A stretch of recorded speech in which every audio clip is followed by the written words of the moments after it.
Do, do, do, do. Hello and welcome to News at 9. Around the time Egyptians were making uniforms, God was moving in Abram's life. Abram had two brothers and a daddy-o named Terah. At that time he was living in Ur.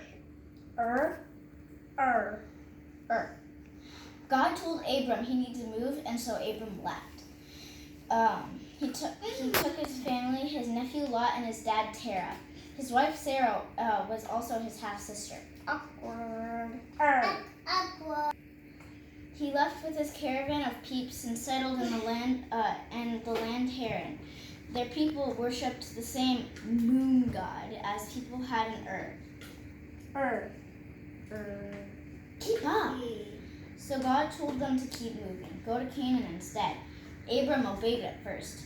But Canaan was having an annoying famine, so Abram decided to go to Egypt, where he decided that his sister's wife was a possible cause of early demise, so he dropped the wife bit and let the Egyptians think what they could. Yikes. For real. Pharaoh married her. Eventually he figured it out, got mad, and made them all leave. Despite the famine and his somewhat devious behavior, the Lord was still blessed Abram with lots of stuff.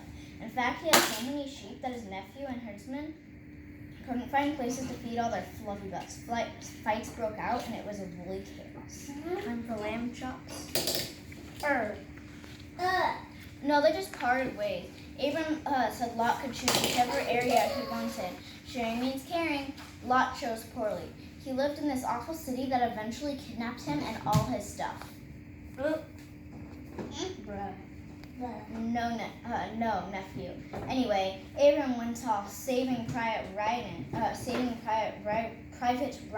or on him, or taken. I will find you.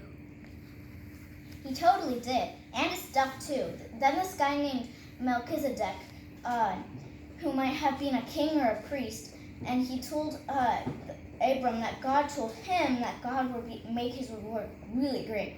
God told Abram that he'd have lots of kids, even though he was already super old and didn't have any to speak of. Did Abram believe him? He sure did. Sarah was kind of the problem at this point. She wanted a baby as bad as I wanted him, with nearly the same results. Once it came, she didn't like it as much, mostly because it came from her maid Hagar. Yeah. Eventually, Sarah, when she was like 90, had a baby, a bouncing baby boy named Isaac. I can't go there. That's so weird.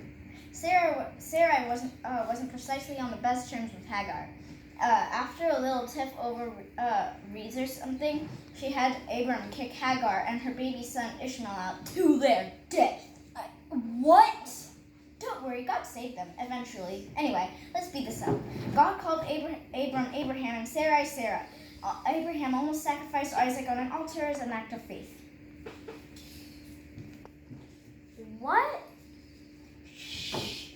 When Sarah died, Abram sent a servant to sign onto eHarmony, Paddan Aram, and find Isaac a wife, which he did. He found him a cousin, almost as good as a sister. Am I right?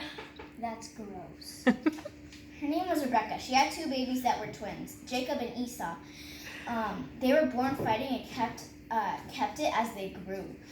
Their squabbles got real when Jacob stole Esau's birthright and blessing through trickery and lying, with the help of Mommy Dearest, who might have also been like his aunt or something.